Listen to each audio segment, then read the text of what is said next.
Monday morning.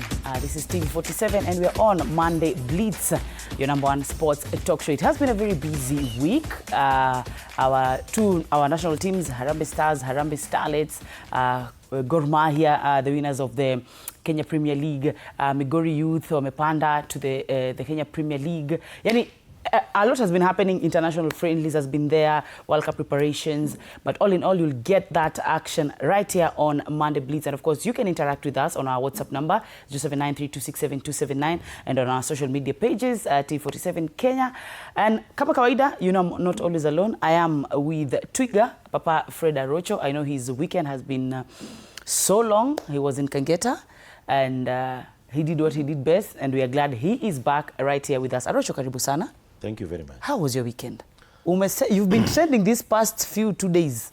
Yeah, I had a very sad weekend because this is the weekend that I traveled to Kangeta, Njia Primary School, where we had the funeral of one of an outstanding journalist, a great broadcaster in the name of Diblo Kaberia. We laid Diblo to rest on, was it Saturday? And other than me losing a friend, the country lost a great voice. But so far, you okay? I'm okay. Hapo sawa kabisa. And Alan Nzuki, karibu sana Metro. Welcome. Asante. Yes.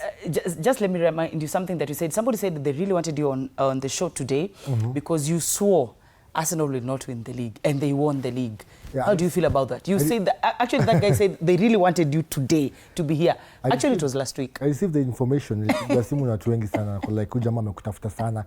And give credit where it's due. They played well. They won the league. Arocho called it fast. I was disagreeing with Arocho all season through.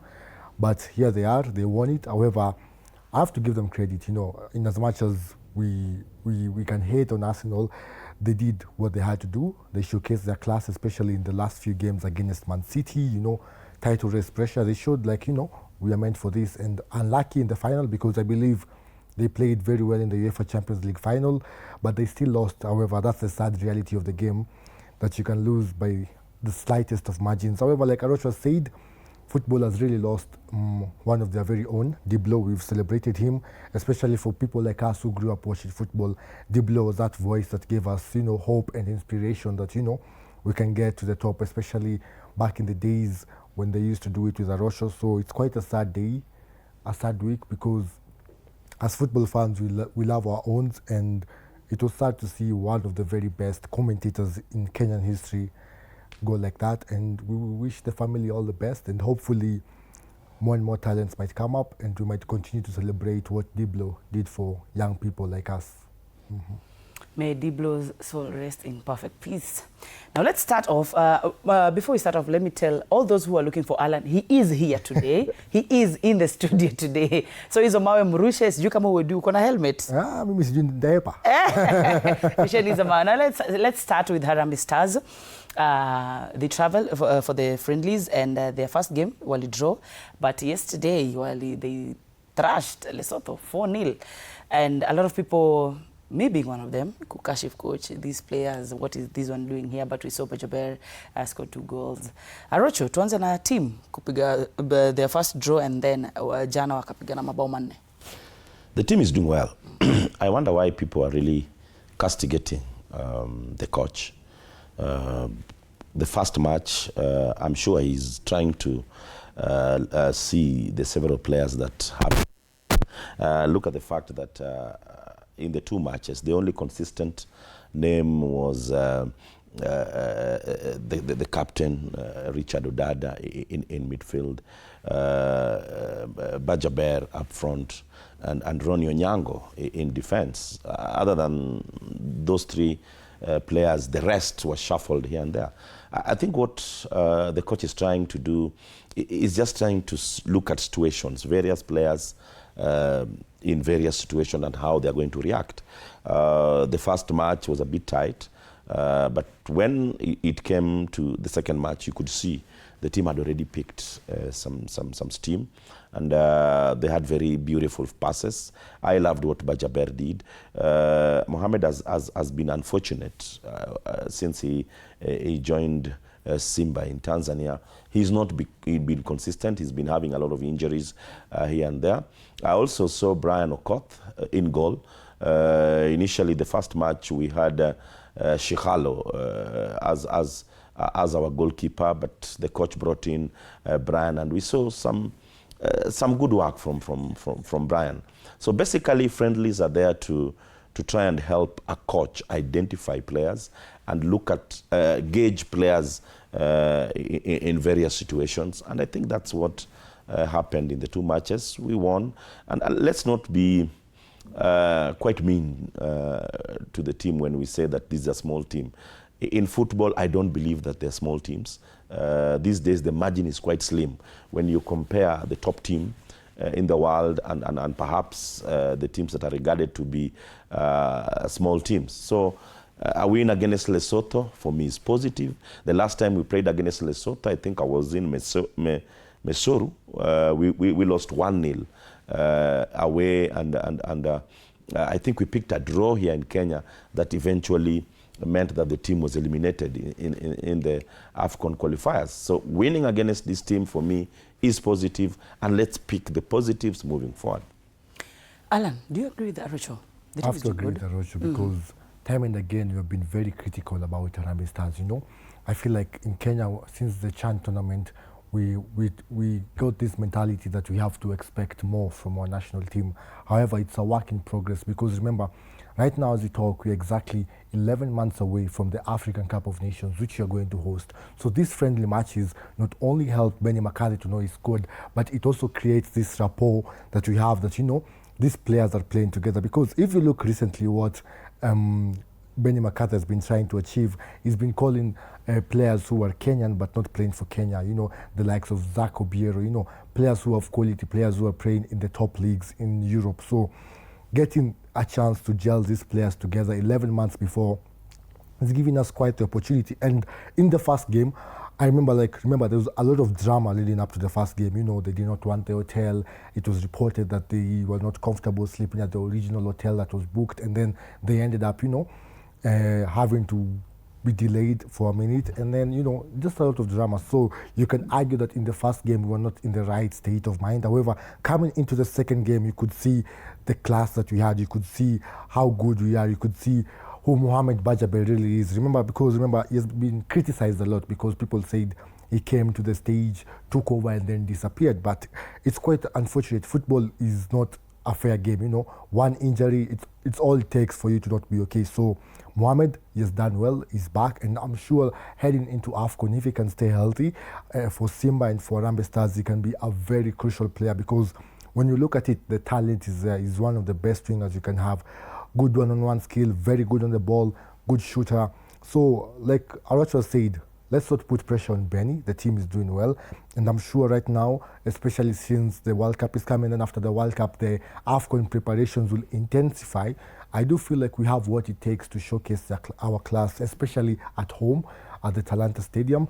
So, according to me, the team is also doing well. And first match, unfortunately, however, the second match, I was so happy for Lawrence Okoth, one of the fine strikers we have, because if you notice, Michael Olunga nowadays is not being called up, so he's probably our second striker after Ryan Ogam. To see him get those goals is going to give him the confidence at the international level, because remember, club football is one thing, international football is one thing. Nothing better than playing for your country. And finally, like Arocho said, especially in international football, there is no small team, because they play for they play for passion, they play for pride, they play for their country. So there's nothing like a small team. You saw it here when we beat Morocco as 10 men, because we played with passion. So the team is doing well, and I do know Benny McCarthy has a lot in store for us. I can see he wants the AFCON. I believe after the AFCON, he'll probably go get another job, but I do feel like, according to my observation, he wants it. He wants to show people, you know, I can do what it takes, you know, with the underdog story. Yeah. Before we listen to what Coach Ben McCarthy has said, let's talk about Mohamed Bajaber. He scored the first goal and the second goal. And when he was called up in the national team, people talked saying that alishindwa kucheza in Tanzania. How comes Coach Pia anamweka kwenye to the national team? Arocho, let's talk about individual performance of Mohamed Bajaber. Well, Bajaber is an excellent player. Bajaber is one of the players that did not really stay long in our league. You remember when he was at City Stars, he came as a young lad. In a season or so, he moved to Police, and he didn't also stay at Police. He is a player who, as I said initially, was somehow unlucky. When he landed in Tanzania, he got an injury. And that injury took him off the pitch for some time. And I like what the coach has done, Benny McCarthy, to give him an opportunity back in the national team. Good players, when pick injuries for long, the national team is the platform to bring back your confidence. Because in your club, it's not easy to get back your form or your number. But when you're called in your national team, psychologically, it gives you that confidence that you're still valued. And this is what has happened with Bajaber. Scoring 2 goals, for me, will give him a lift. And I'm sure even his club in Tanzania will start looking at him differently moving into the new season. So it's positive, getting various options up front for the national team.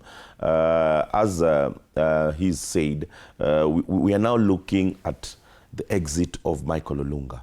Though I still believe that Olunga has something for the national team, I still believe that Olunga can push the team into the next stage. But I think what the coach is trying to do is not really done with Olunga. He's just looking at our options. In any case, Olunga is injured or is not able to play.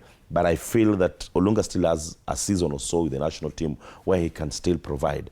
So the Bajaberes of this world are the options the coach is trying to gauge. Because as a coach, you really need to have many friendlies where you can afford even to experiment, and that's precisely what the coach is doing at with the national team. I always say that let's not blame the coach before the match. Kenyans and world all over, we have a tendency of starting to blame the coach before the match. Let the coach name his team. Even if he wants to name Arocho, let him name Arocho. If Arocho, he feels that Arocho can play. We should pick the coach after the results. Exactly. That is when you can tell the coach that, yes, why do you bring in Bajaber? He's not playing in Simba. He is not much fit. And you saw the way he played in the national team. So, excuse me. So we just need to support our team. Let's not be always criticizing. And at times, I talk to these players. They feel somehow let down when we are always on their case, regardless of the results. Exactly. The team wins, we have issues. When we pick draws, we have issues. When the team loses, it's even more. So let's just be contented with what we have. If in any case we don't win, we don't play well, then we have a reason to pick these players. But when they win, I saw yesterday, guys were really saying, oh, this is a small team. My friend, there is nothing. Look at what Senegal did to Kenya. Exactly. When you look at Senegal vis-a-vis Harambee Stars, you'll see that Senegal has no reason or business to play against Kenya in the friendly that we had about 2 months ago. But when they went to the pitch, Senegalese did not look at, this is a small team. They will hammer you. And that's what precisely we did to Lesotho. Let's listen to what Coach Ben McCarthy had to say after their win yesterday against Lesotho. No, winning 1-0, you're treading very carefully, and then you make the substitutes. Well, the fourth official made the substitute where we said for him to play just so that the free kick can take him, and then afterwards, but they insisted, so they changed as they were on the free kick. So obviously the goalkeeper got in, and then boom, we conceded a goal like that. So that's a bit of the inexperienced part that, from our part. But other than that, happy with some of the players that we saw. It's been a long season, and you had some players that wasn't at the game. Alan, still on Harambee Stars, let's talk about what's your take on what Coach Benny McCarthy did. I remember he talked like this after the year draw against Lesotho, and remember a lot of people, as Aracho said, the way they moved from hotel, the way they stayed outside for some time, maybe mentally they were not okay. What's your take on what Coach Benny McCarthy had to say about Harambee Stars after their 1-1 draw?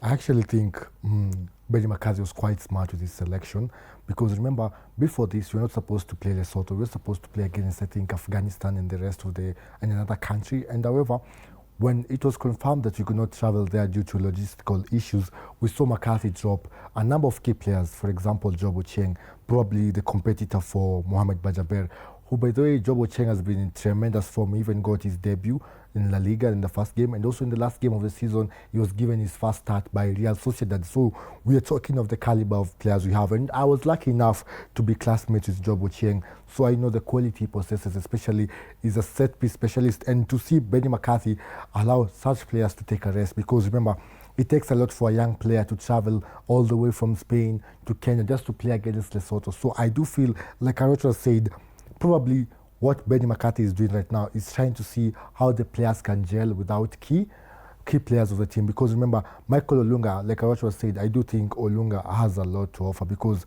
when we're talking about Michael Olunga, we're talking probably about one of the best strikers Kenya's ever had. I was lucky enough to see him in Upper Hill, all the way to Kogalo, all the way outside the country.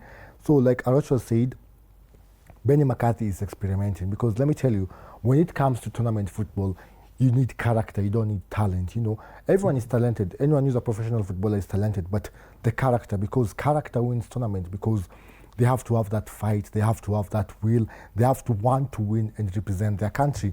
So like I said, Benny McCarthy learned from his mistakes. He went for the 1-1 draw and secured a 4-0 victory. And people will talk. Like I also said, we live in an era whereby anyone who has a phone and a social media account can speak. And probably the person who's speaking is just a hater somewhere in the shores of Lake Victoria or somewhere in the sandy beaches of Bamburi in Mombasa. So for the players, it's hard for them to take. Remember, you feel like you've given your best performance, and then you go home only to scroll on Twitter and see people bashing you, telling you because it's a small team. It's quite sad, the world we live in right now, because of the social media. So like I just said, let's not be quick to react to these players. You know, they're also human. Give them a chance, motivate them, and I promise you not, if we get behind our team the way we did with Chan, we're going to celebrate a lot, because what ruins the team is the morale. Because look at a team like Brazil, for example, and England. They come to the World Cup with a lot of pressure because of their media houses and social media. So for us sports journalists, it has to start with us. We have to show support for people, and then the fans will come, the federation will come, all of it. But once we start bashing our own players, it is done before it's even started. So let's support the players, and I'm sure Benny McCarthy will surprise us. Still on the national team, let's move on to the Harambee Starlets, but they lost 4-1 to Zambia after a 1-1 draw. Remember, Harambee Starlets are facing Lesotho in the third place playoff, whereby they lost to Lesotho lost to Zimbabwe 3-1, and I think after their 1-1 draw, some of the players, as you said here, Alan, about social media, blah, blah, blah. Some said building feelings, leaving out good players. But we saw Corazon has an injury, and then Simba released some of two key players that joined the team later on. What's your take on this, Arocho, on Harambee Starlets drawing with Zambia and them facing Lesotho? First and foremost, I'd like to address what Beldin said about Simba not releasing players. I feel somebody's not telling us the truth, because Simba reacted, and they were so clear in their mind that they've never denied any player an opportunity to play for the national team. I feel that there have been issues, undertones, when it comes to the ladies' game. I'm happy I saw Teresa back in the team. So when you drop a player of that caliber, she scored the goal that made us move to Aucon. And when you miss such a player in your team, then questions are asked. I don't want to be somehow critical to the coach, but I feel that there are many questions that are unanswered. Yes, Aquino has been an instrumental player at Simba. When you see Corazon playing at Simba, and you see the national team playing minus him, and the way they play in that midfield, then you ask yourself a lot of questions. Yes. We don't have a bully in that midfield, and the bully has always been Corazon Aquino. I don't want to put pressure on the coach to name her on the team, but at times I feel that we need to rise above certain issues, certain petty issues, and look at the bigger picture. When we look at the bigger picture, you'll realize that we'll get the results that we desire. We are moving to AFCON. I think our next match is against Morocco. That will be the opening match for our starlets. I hope that everybody will be on board who deserves to be in that team. Because whenever a team, for example, there's a time Brazil went to the World Cup and they didn't have certain players. So in your mind, you might feel like, even if in any case, what if we had this player in the team? Any player who is playing outside this country, more so in the ladies category, should be considered on merit, not on Woishie or something. They should be considered on merit.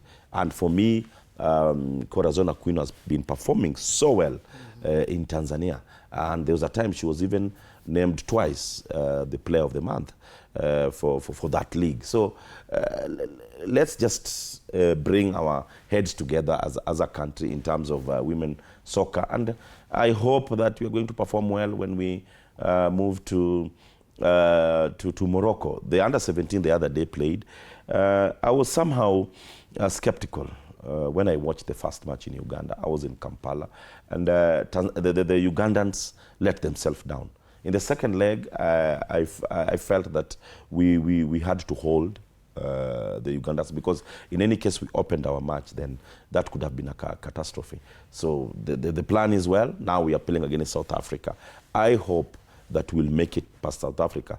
Though they really scared me, the way they played against Tanzania, beating Tanzania in Dar es Salaam and picking a draw back in South Africa was an indicator that this is a very strong side. Alan, do you agree with Fred Aracho? And let's talk about their draw against Zambia. And what do you think could happen when they face Lesotho? It's quite what Aracho said. Women's football always has some kind of drama, especially between clubs. I don't know why. I feel like women naturally are dramatic, which is a good thing sometimes, and sometimes it's a bad thing. So when Belden says Simba did not release players, and then the team goes ahead and says, Elizabeth is injured, and then you say Gentrix is also injured, there's something not adding up, because now does it take a comment from a coach so that the team can react? So like I just said, someone has to be lying there and someone has to be telling the truth, because these are the best players we can have. When you talk about the national women's team, these are the players that you want to have, the likes of Gentrix, the likes of Elizabeth Wamboy. And like I just said, I enjoy watching Corazon. She gives me vibes of like Busquets. She's so calm on the ball, has the ability to pick out a pass, and she's a bully. Reminds me of Paul Pogba, tall, big, the technique is accurate, and when she's on the team, you can feel that security that comes with it, in front of the back line. Even when she gets the ball, there's a player and she can ball, and you feel like, I'm in love with the game, because one thing is sure, if she's not going to pick the right pass, she's going to make a right decision that will lead to a goal scoring opportunity. So it's quite unfortunate that time and again we try to experiment, and when experimenting in a friendly match is fine, but for FIFA series, this is a tournament that has even some amount of money. It's good if we use this opportunity, because remember, we only have one game to go before we travel to Morocco. And when we travel to Morocco, we are probably in the group of death, because in that very group, we're going to face the host on the opening day. So you can imagine the last game towards the tournament and you fumble like that. It is quite unfortunate. However, I do think Belden Odemba is one of the best coaches we have.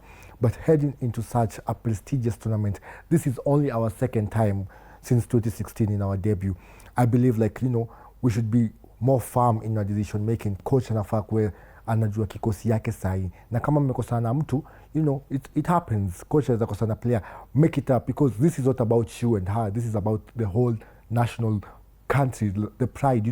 So huwezi niambia you should leave out a player because you have issues with the mentality and discipline. If a player is good and you feel like this player can add something, you know, swallow the ego, go talk to the player, or the player talks to the coach. Because let me tell you, when in matters of the national team, this is not club football, the whole country is watching. So if you embarrass us there and you go get a 6-0 thrashing, how do we move on from that? Because we will batter you online and all of a sudden we'll be trending for the wrong reasons. So it's just quite unfortunate, Katela, to see this drama always going on with women football. And against Lesotho, I feel like Lesotho is not as good as we are, but like Arocha said, it's no small team. So hopefully we can be able to showcase our class, because after this, we need this win, because the team has to go into the AFCON feeling, you know, we believe in our ability to play the beautiful game, and we trust ourselves that we can deliver, because there's nothing people like more than an underdog story. So if we go to the Women's African Cup of Nations in Morocco with the right mentality, I believe we have what it takes to showcase our impeccable class against the very best teams, because we are in the group of death. So a chance for the players to get scouted, a chance for the players to, you know, to have that morale of disappointing the other big teams. So hopefully Beldino Demba can get it right, because pressure will be on her from the federation, from the media, from the fans. I'm sure she's feeling it. So I hope she can be calm enough to make the right decisions, and hopefully we can showcase our class in the continental stage. Still on the Harambee Starlets, let's talk about individual performance, because they lost on penalties. And as you've said, pressure from fans, you know, such things that happen. And they were saying some building should allow some of the best players, for example, the likes of Wambo. Wambo was called up again, and she did so good. Arocho, to you, what do you think should be done? At least because penalty taken, Johaina Pro, but penalty taken Pro. We also what Gabriel Magalhaes did on the UEFA Champions League when alipiga ball uko nje. What's your take on individual performance on Harambee Starlets? Well, before I respond to that, I'd like just to echo his sentiments in terms of having Aquino in that midfield. Whenever I look at when Aquino is on the pitch, he cushions the defense so well and gives a lot of latitude up front when Wambui does his stuff on the right. And at times, Mwana Halima, and these days I don't know why Mwana Halima is played somehow deep into our midfield. Yes. I'm used to Mwana Halima playing up front, making her runs and her speed so well on the flank. So I feel that I'm not looking down upon the current midfielders or the ladies who are playing in that midfield. But when I have Corazon, the experience, the bulkiness, the bulliness, she does a lot of bullying in that midfield to give a lot of cushion to the defense. But coming back to your question, I think it all boils down to confidence. When it comes to penalties, you need senior players in the team. Sure. They might not be the penalty takers, but they somehow encourage or give some sort of a shield to the players who are going to take penalties. Look at world all over when penalties are taken. When the players get back into the pitch, the 11 players, you'll see the senior players making a lot of communication, trying to encourage, trying to give confidence to their players. I'm not saying that that did not happen yesterday when we were playing our match when we lost on penalties. But I think the more we have senior players around these young players coming into the team, then basically they can give cushion and confidence to the players. But ultimately, the national team will come first. If I'm having a difference with you or any other person, I feel that we should keep that aside and we should project our energy into our success as a country. Because now we are moving to Morocco. It's not going to be business as usual. And look at what happened in 2016 when we played our first AFCON. It gave a lot of room for many of our players who went to play outside this country. So this is a stage where our ladies have to showcase their talent and basically to grow the game. When we have many players moving into international or professional play, then it gives the game more breadth and that impetus to succeed. So this is our time. as we move to Morocco, we must have the best of our girls in Morocco. Aracho has mentioned something, Alan, about Dogo Mwanalima playing at the deep end. We all know where she plays very well. Individual performance on Harambee Starlets, also on the penalty taking. What's your take on having Dogo in the midfield and performance on penalty taking? I think when you look at Mwana Halima, I think that is one of the finest players she has produced. I remember she was in the 2016 WAFCON squad. She's one of those players who has played for the national team for so long. And looking at her and looking at me, I think she can outrun me effortlessly, because we all know what Dogo can do with the ball. And I do feel it's quite, okay, maybe it's an experiment that might or not work for Belding or Demba, but we do know Mwana Halima in the wing is as dangerous as they can get, because also remember during the FIFA series she played up katikati. She played in the midfielders especially. And you know, the worst thing is that for the national team we play a 4-4-2 flat, so most of the time she's either coming to take the ball. And I do feel like, okay, it might work on some occasions, probably when there's no other option, but I do feel like when you have someone like Corazon in the squad to cover her and just give her the chance to showcase her pace behind the back line, then you can see that, you know, we have the beautiful game, especially with Mwana Halima and Elizabeth on the wing, and probably you can have Gentrix in the middle. Then now you can see the bully ball, because let me tell you, we're in the same group as Senegal and Algeria. These are teams that, you know, have a strong foundation in women's football, especially Algeria and Morocco. And if you're to outwit them, especially, we need to play what we call bully ball. We need to be fast to the loose balls. We need to play a physical game. And for us to play that physical game, we need individual brilliance. And I do not think like playing Mwana Halima in midfield is going to give us that brilliance, because yes, she's good, she can play anywhere. You can even put her at right back and she'll give you a performance, but where is she best at? She's best as a winger. For me, since I knew her, I think she's one of the best wingers, because she's very fast, very technically gifted, and she has this decision making that you can tell when playing in midfield affects her, because she's used to getting to the touchline and bringing a cross in. So I don't know what Belding is trying. Maybe she has her own reasons, because, you know, we do not attend the training sessions. Maybe she has seen something she can exploit as we head to AFCON. But however, what I feel is Mwana Halima and the rest of the senior players are very, very vital, Katela, because in tournament football, when it comes to the penalty shootout, it's not about who is the best penalty taker. It's about the team spirit. You know, you need someone to come pick you up on the penalty box after you miss the first penalty, someone to lift the energy of the rest of your teammates who are standing there watching you take the penalty. It takes a lot of experience, a lot of courage, a lot of heart, a lot of pride, you know, because let me tell you, if you can somehow go to Morocco, upset Morocco, draw with Algeria maybe, or even probably draw with Cameroon, and our players are showing heart, I'm telling you, most of those players, 3 months after that, will get international moves. And what does that do to our football? Remember, in our women's football, we have written history by the junior starlets qualifying for the World Cup and all that. That gives the youngsters that we have, the likes of Brenda Chieng, the courage that, you know what, come on, these people have gone abroad, then I can go abroad. Because let me tell you, football in Kenya, we play it because we want to go abroad. Every kid's dream is to go and play for another country in the top league, get good money, come back, retire, represent your national team. So if we can go and showcase our class, even Belding or Demba herself might get an opportunity outside the country.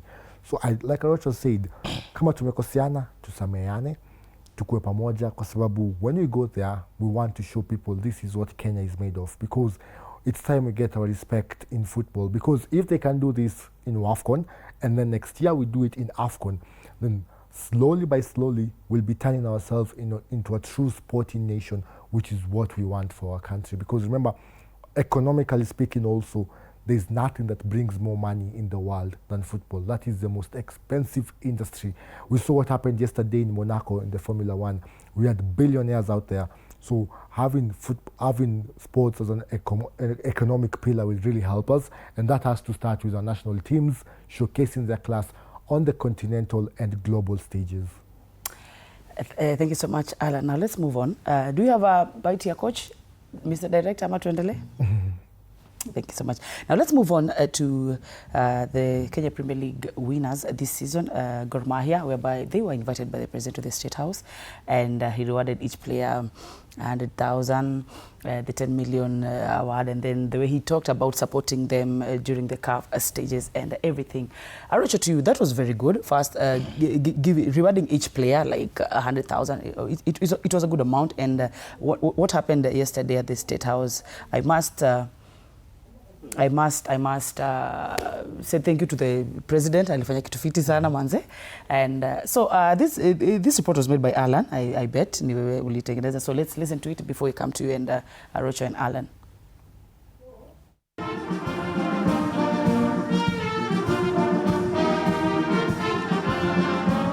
Fresh off writing another chapter in their illustrious history by clinching a record 22nd league title, football giants Gor Mahia received the hero's welcome at State House after a special invitation from President William Ruto.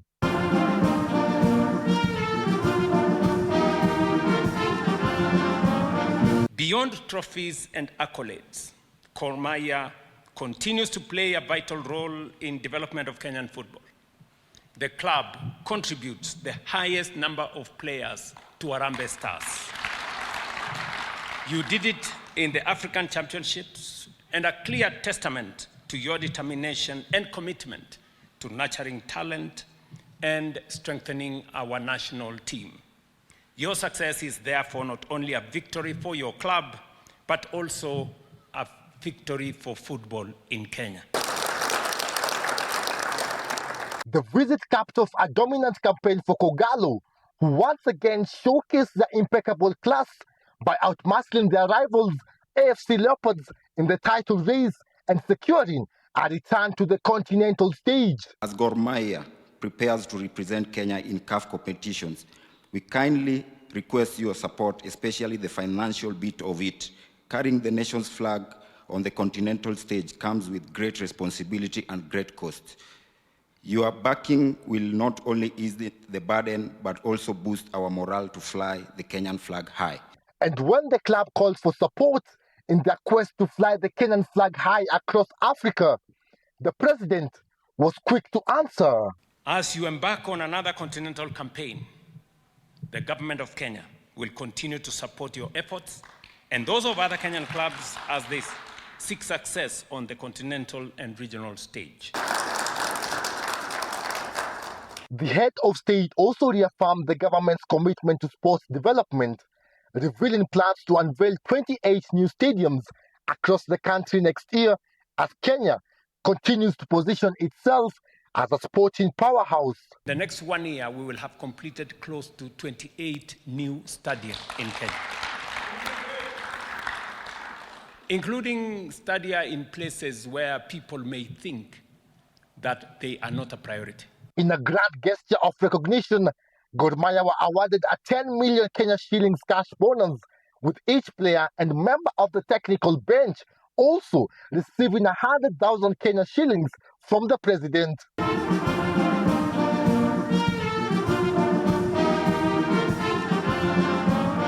As the celebrations continued, stakeholders used the occasion to highlight the need to commercialize sport and create sustainable pathways for future success. Excellency, we are working towards opening sports to the private sector, and therefore we want to encourage more private sector players so that we can commercialize sports and inspire the livelihoods of our youth in Kenya. And with Kenyan football entering a new era of investment and opportunity, the focus now shifts to turning promise into lasting progress.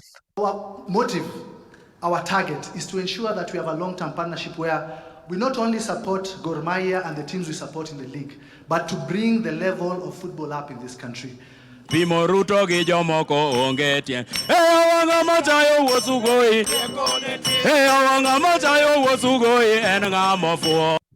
Zuki Allen for TV47 Sports.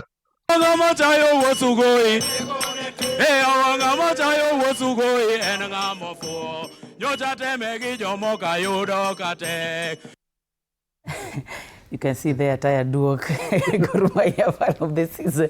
He has been doing amazing, by the way. It has been awesome when you meet Kogalo fans outside the stadium with the Taya Duok doing their thing. Now let's talk about Gor Mahia. To you, Arocho, the president's rewarding each player with 100,000 and the 10 million award, which to me it's a very good motivation. Najua, hakuna mtu hawezi taka kupata that 100,000, of course, meeting the president. Arocho?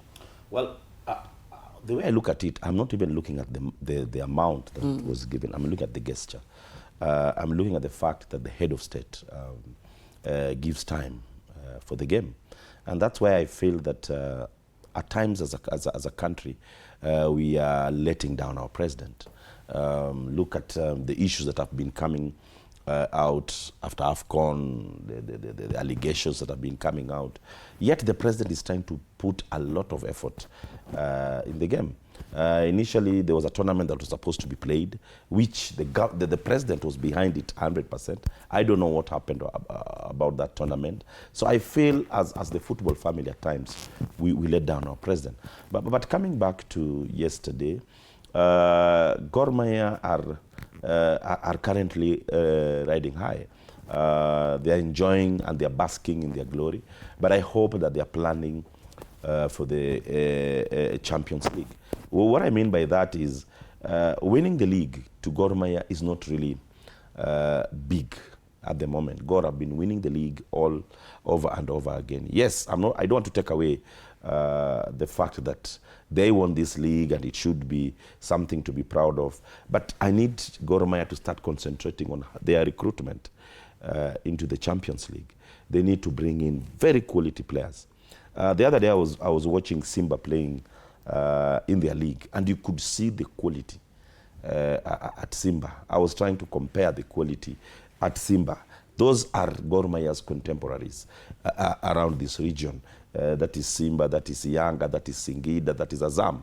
So time for celebration for me is over.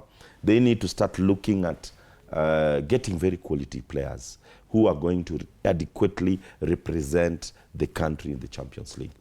Last year, our representative Police FC were knocked in the very first stage. The preliminary round. So for me, Gor Mahia, the bare minimum should be the group stage, where money will start coming in.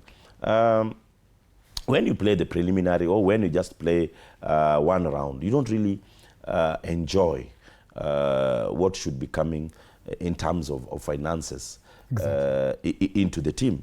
Look at what happened in Nairobi United. Just playing in the group stages, I think they had a total of 61 million that came their way. But if Gor Mahia can make it to the Champions League group stage, I'm sure they're not going to get anything below 100 million. And that is where Gor Mahia should be. Because Simba, Yanga have made it the habit of playing in the group stage, either in the Champions League or in the Confederations Cup. That is the least that is expected from Simba and Yanga. I know Gor Mahia may not be on that stage yet, but we should be building to make sure that the team that represents our country in the Confederations Cup not only just play, but we must be adequately represented in terms of playing in the group stages, or even in the quarterfinals, the semi-finals, or why not even winning it? In 1987, when Gor Mahia won the Mandela Cup, very few thought Gor Mahia was ready for that. And it happened. And it has never happened with any team within this region. There's no team in East Africa that has ever won a continental trophy other than Gor Mahia. So that's why I'm saying it is Gor Mahia, for me, who can repeat that feat, going by the performance that we had in the league last season. To you, Alan Zuke, let's talk about President's gesture against Gor Mahia and the support that he promised to give to them during the CAF tournament.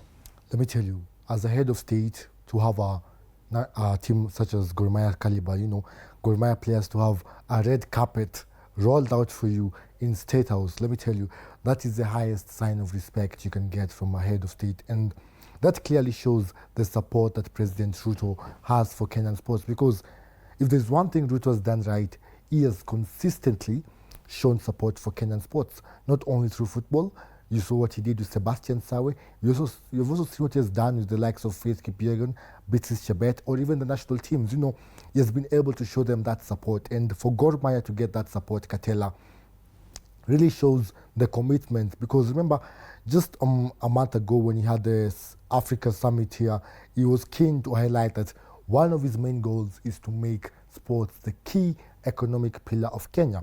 And that is being told by the aim of constructing 28 new stadiums by next year. Hopefully, we'll see if that happens, probably next year.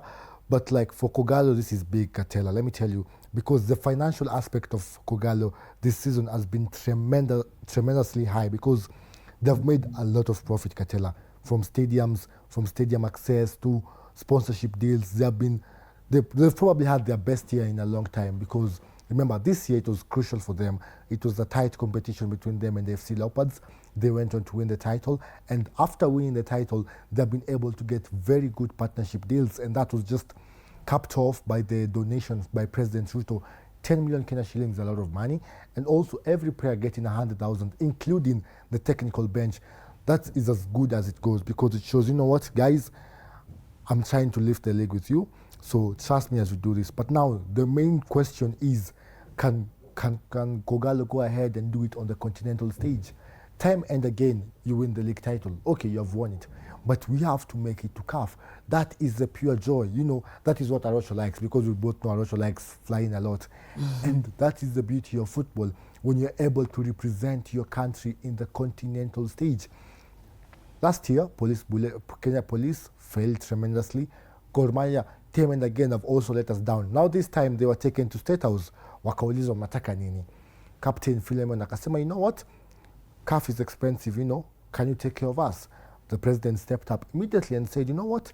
Salim Vuria, the cabinet secretary for sports, handle that kindly. Of course, he will handle it. Now, question is, there are two preliminary stages.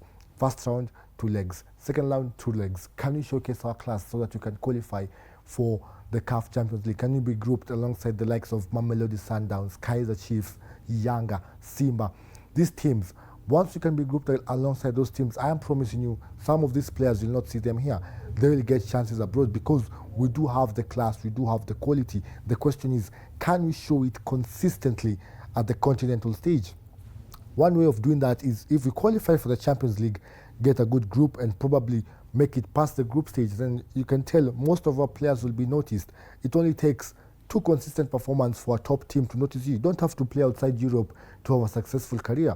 You can land at Mamelodi Sundowns, you can land at a team in Morocco and just enjoy your best. So for me, I do feel like they have to go out and show us that they have what it takes to qualify for the CAF Champions League. Because if they do not do that, then all of this is vague, because Gor Mahia won the title 22 times, record time.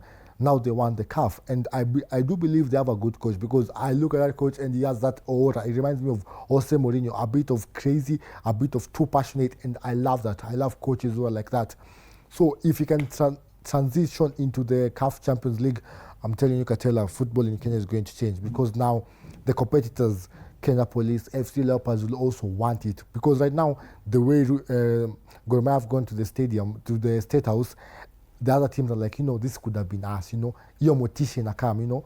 So now I do feel like if we can make it to the CAF Champions League, we'll grow, and our football will grow, and the competition will become tighter, because everyone wants to make it to the top level.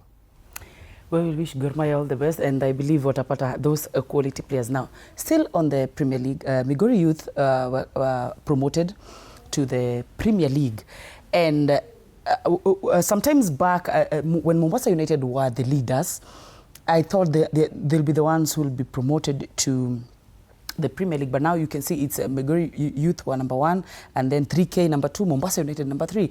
And I remember when they sacked their coach, Arocho here said that ni mwibu wa kujitakia. Arocho, let's talk about Migori Youth. Do you think they are ready to participate in the Premier League? And what's your take on Mombasa United and 3K FC?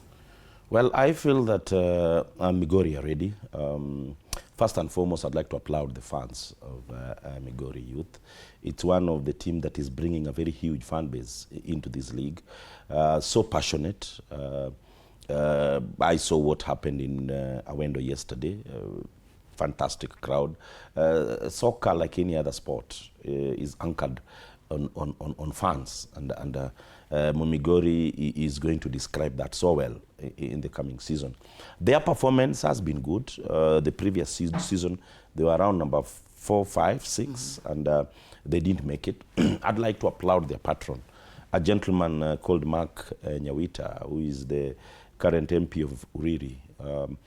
He's done so good. He's been a pillar in that team, because community teams without any financial backing is like doing no business, because you travel a lot. Also in that league, in the NSL, you cover a very big area, and that needs a lot of finances. The challenge I'll give them is that they need a coach. I'm not saying that they don't have a good coach, with all due respect to their coach, but they are moving to a big stage. They need to get somebody who has that experience, they know how, and somebody who knows how to operate within that space. That one has to be done at Migori Youth. Coming back to 3K, that's another team that I wish should come to the Premier League because of that fan base. The job that has been done in Embu is tremendous. It's a team that initially did not start well in the league, but they've picked some very good points, and that consistency has helped them to be where they are. Mombasa, with all due respect to my friends from the coast, but I feel they shot themselves. Currently, they are lying third, and unfortunately, there are two teams. It's two teams that have direct qualification. The third team will have to wait if they will be having a playoffs. I'm using the word if very carefully, because there's still some contention around the qualification of the third team in that tier. So once again, I'm happy because of two reasons. One, we're having teams out of Nairobi.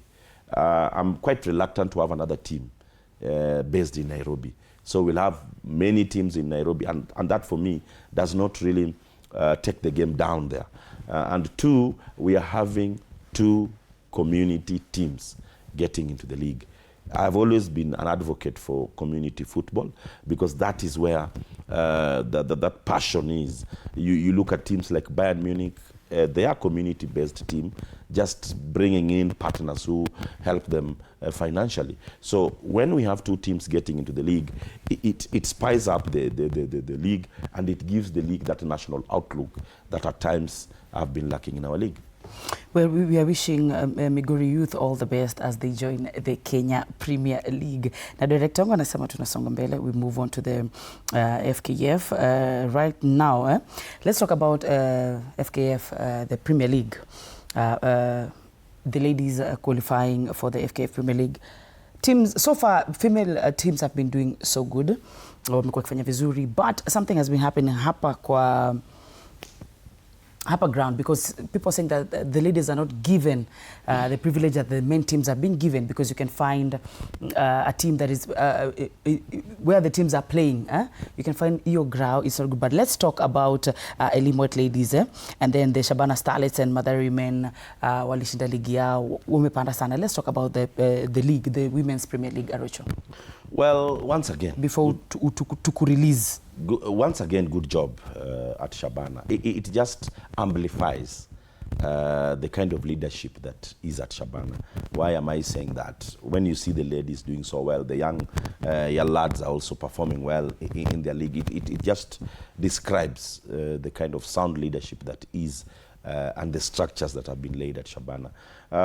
Good job to Mathare. I also impressed. Mathare is a team that has always been strong. The Mathare ladies. I was there when they were relegated, and I really felt for the team when they got their relegation. But coming back to the issue you're talking about, the ladies football vis-a-vis the men football, it's world all over. The other day, I think it was in the USA where ladies were trying to advocate for ladies to be paid the way men are being paid in their league. But the argument there was the commercialization of the game and the kind of sponsorship that comes with the ladies game compared to, excuse me, to the men game. So basically, it cannot be the same because of the financial aspects that come with the two games. When it comes to the men football, the coverage, the interest has been big because it's a game that has been played for so long. With all due respect to the ladies playing the game, but it is something that will gradually grow. It's not something that will be like an event. It's a process that will have to take some time. But kudos, I'm happy that these days we can even watch the playoffs of the Women National Super League. You know, it's something that we never used to really appreciate. Lastly, Cape Media has been quite instrumental in promoting women football. So when the history of women football is going to be written, Cape Media is one of the institutions that will be engraved in a very big way because it has helped rejuvenate the women game. To you, Alan, before we listen to some of what the female players have been saying about Shabana, Mathare Ladies. You know, Mathare Ladies has been out of the team that has, it has been there. It has been the Premier League champions for quite some time. I've played for Mathare Ladies, and right now seeing them that Shabana iliweza kuwatoa. But so far, let's talk about the female football. Like I also said, you know, community football is everything. We love the game that we live. You know, we love when you see supporters from different regions of the country come to showcase their love for the beautiful game that we love. And it's quite an interesting affair because, Katela, when you talk about Starlet, when you talk about Shabana, I also said that club is well run. Let me tell you, they put in their heart, they put their heart out, and it has happened in the men's football, now it's happening in women's football. So now you get to experience Shabana women's in the league. That alone is enough because let me tell you what is going to happen. We are going to have these teams being able to showcase their class. We're going to have a lot of supporters coming here to be able to show what they have. And that is very attractive because remember, the reason why we go to the beautiful game is because we want to see the beauty of the game. We want to see the supporters. And Shabana brings that to the league. Not only Shabana, but also Mathare, because as Arocho said, I think Arocho has deep roots to Mathare from the Maisa system. Mathare is one of those teams that is deep in Mathare, and they have quite also a following. And also important to note, we also have the Elin FC joining. So it is very, very important that we get this community football in the women's side, because now if you can have Shabana, Mathare and Elin all having community supporters, then now we can stop the story ya tuenda grau ya madem unapata kuna watu. So now we can have at least kuna community supporters, because ukiangalia the weekend games, the crowds will feel like you think that it is a national team playing, and that is what we love because people travel. Let me tell you, there's nothing better than football in this world. The love of football is everything. I can tell you football has changed so many people's lives, from footballers to journalists to everyone. And I can tell you, being a supporter who travels all the way over 800 kilometers just to be with your football team and to cheer, especially in the women's football, then we can tell our football will go far, because that will then translate into the national team, because the more the talent, the more the merrier, and the more the people, the more the supporters at the club level, the more the supporters at the top level. It's a good start, and hopefully the Federation, McDonald, Mariga and Hussein have done well, because they secured the deal with Cape Media, because we sponsored the league, and the title receivers were able to receive quite a good cash prize from our sponsorship. So it just says if Cape Media can do it, there are many other corporates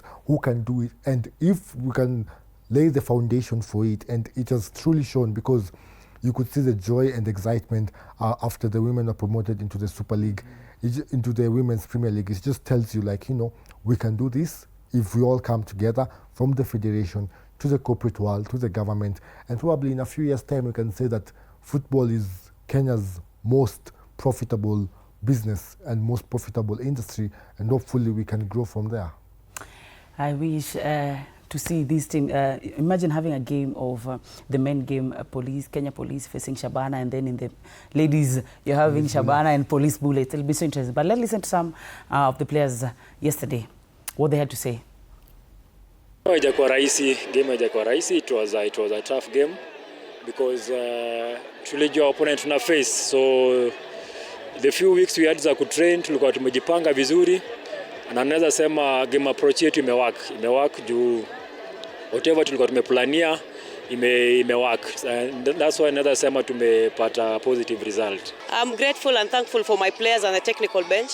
They worked so hard and I think they played well. It's all about that penalty was not on our side and we lost on penalty shootout. Still on the Women's League, let me start with you, Arocho. I think we have some very few minutes with you.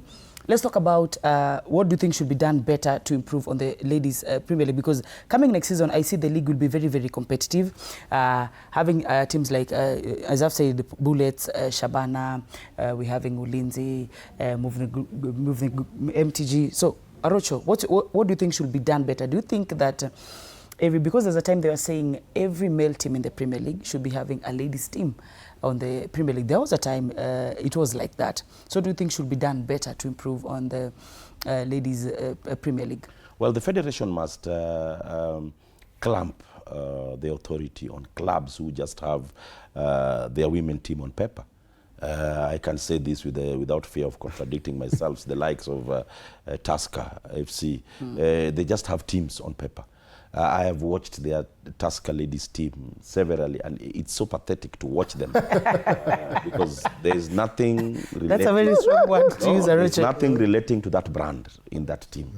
The assistant is quite minimal, and you know when a corporate, a team like Tusker, they need their image must be protected whenever they associate with the club. But when you just associate yourself on paper and some very minimal contact, you don't help the game.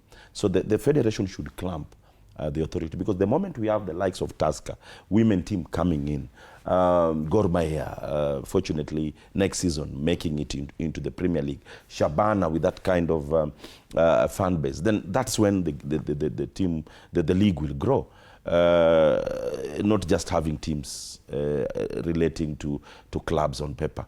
You have to stamp your authority, make sure that they have contracts and these entities respect the contracts. Because most of clubs that are in the Premier League and try to elude us by associating with women teams don't really support their women teams. You go to their matches and you feel like something is not being done here.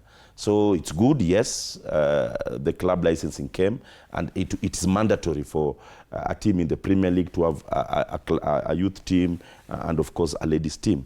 But it must be enforced. That policing of this contract is what, for me, is lacking.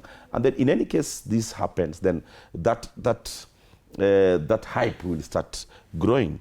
Shabana now in the Premier League, I'm sure that our fans, whenever we'll be going for matches, you will see a crowd, a good crowd, a sizable crowd associating with the women football, and eventually it will push the game to the next level. So once again, let's not just have clubs who associate with teams on paper. They must be practical, and they must be contracts which are adhered to, not just contracts written on paper. Have contracts and follow up these contracts. Talk to these players. Do these clubs respect the obligation in the contracts that they're having? So that is, for me, what will help the game. And so far, yes, we've done a lot of tremendous job.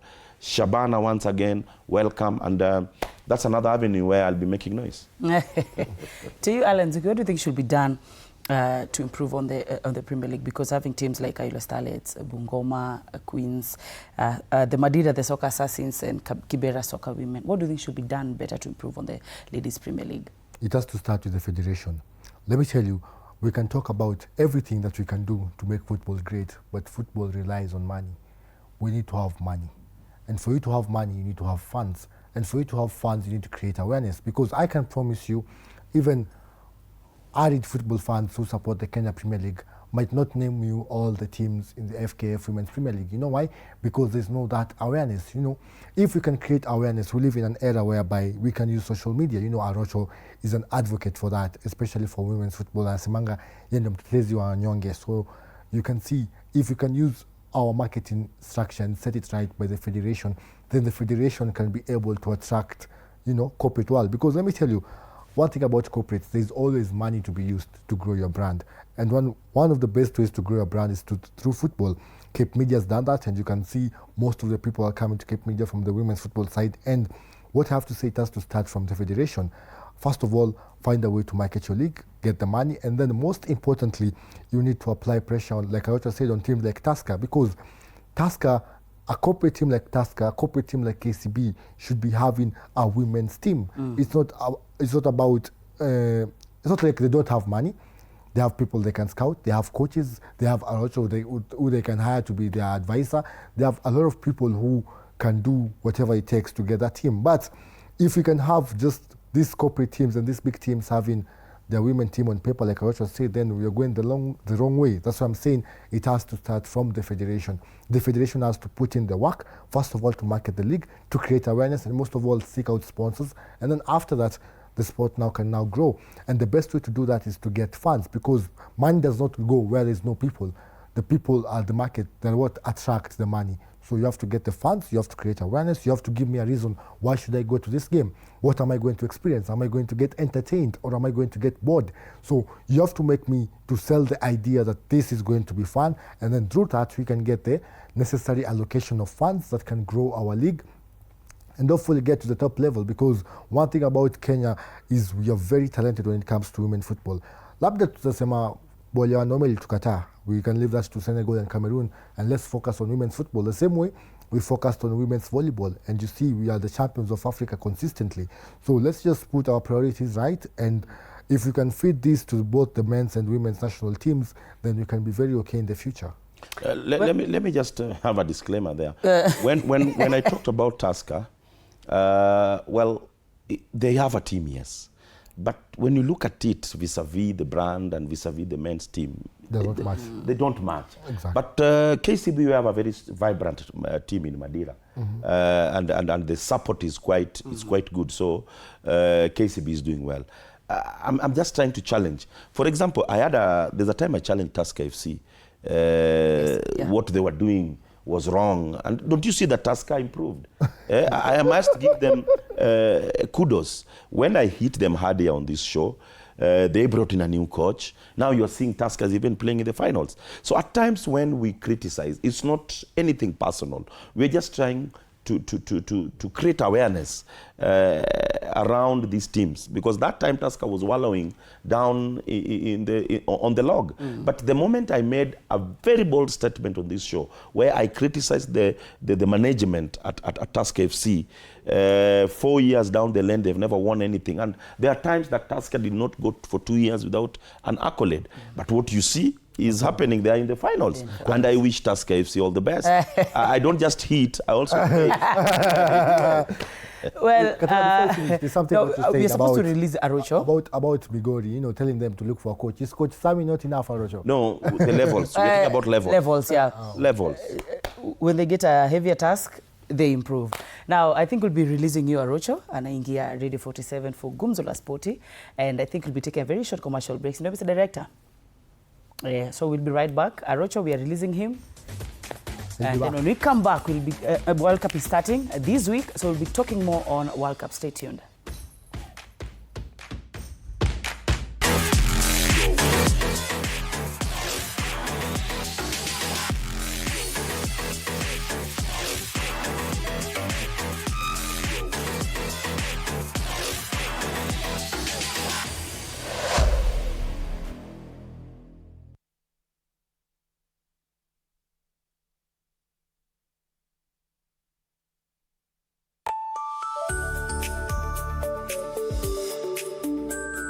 Sundays at 8:30 p.m. Good morning. You have my rent? Leo jioni kama tutakuwa tumelipa rent, nauza hii simu yako. Hamna pesa. I need 3 G's to make my nails today. Sasa hivi natuhusu aje? Can I order now? Do you ship? Can I get blinking ones? Mimi nilikuwa na trade. Nimeekelea kitele yangu. Kitele yangu na trade. Ikikunyuma. Oh my God. He left me. Nitumie ni line. Uko nje kuna Wi-Fi. Why? Hi-Fi? Wait, so what do we call this dish again? I have no idea. The cucumbers are there specifically for my beauty routine. Na ameenda. Tunafaa tukuwe na logo yetu. Like, si ni brand already. You won't entertain divas. No. I'm not dealing with a man child. Amazing. Nishapenda hii energy. Sundays at 8:30 p.m. on TV 47. Saturday at 8:30 p.m. My father used to tell me that our hotel is the home for travelers. I guess I forgot that. Recently, it's been more of a mirror of my own ambition. We might fail. We will probably fail, but not for a lack of trying. So for the last time, and the first time, welcome to Connect In, the best experience in Eastern Central Africa and its environs. Saturday at 8:30 p.m. on TV 47. Wednesdays at 8:30 p.m. This is a very serious place. I see that. Surely. Hey, Nyumba. This is the place. Just for a few days. Rule number 2. Kwani Google inajua maisha yangu wewe? That's my seat. It's a chair. It was hers. You're new here? Yes. You learned the rhythm. This place is run by structure.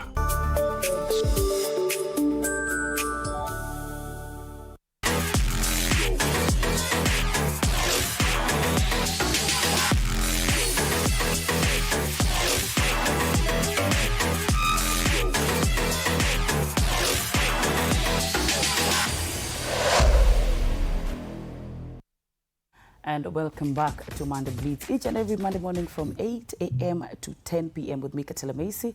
And I'm here with Alan Nzuki, a.k.a. Metro. We've released Arocho. He's at Radio 47 for the Gumzola Sporty, and he'll be back after a very short time. Now, Alan, let's talk about Florentino Perez, the president of Real Madrid.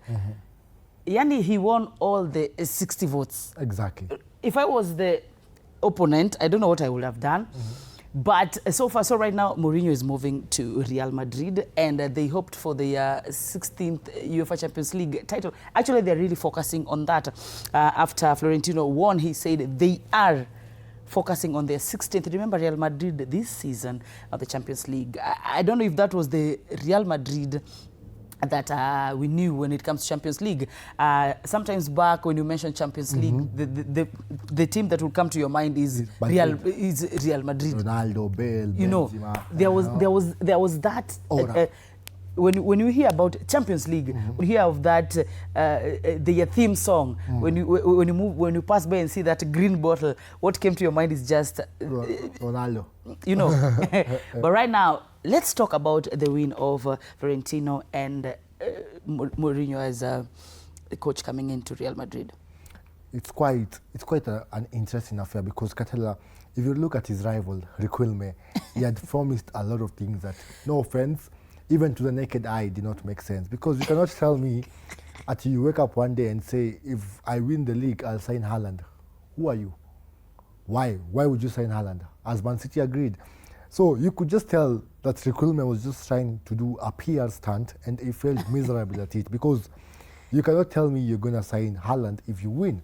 No, there's no assurance of that. And even there's no person who is powerful in football right now as you speak as Florentino Perez. Yeah. Florentino Perez is the mind behind the success of Madrid in the last 20 or so years. Because look at this. He's the one who brought Cristiano Ronaldo. He brought Gareth Bale, Karim Benzema, Kaká, Roberto Carlos, the Brazilian Ronaldo Nazario, David Beckham. All of these players came to Madrid. They were called the Galacticos. Even took Luis Figo from Barcelona. So Florentino Perez has that rapport with Real Madrid, you know, not only with the members of the board, but with the fans. And it's someone you look like and you feel safe. Ushangalia mtu ka feel safe, not the way you feel safe with probably the Chelsea owners, such as, you know, let me not even say their names, like Beda Degbali, you know. Florentino is someone who has a clear structure and plan. And what I liked about it is that he sealed 60 out of 60 votes. Like, that is an abomination. Like, Rikulme had no chance. Like, it's okay if it was probably 39, 21, something like that. But 60 out of 60, like, how do you go home and tell, what do you tell your wife?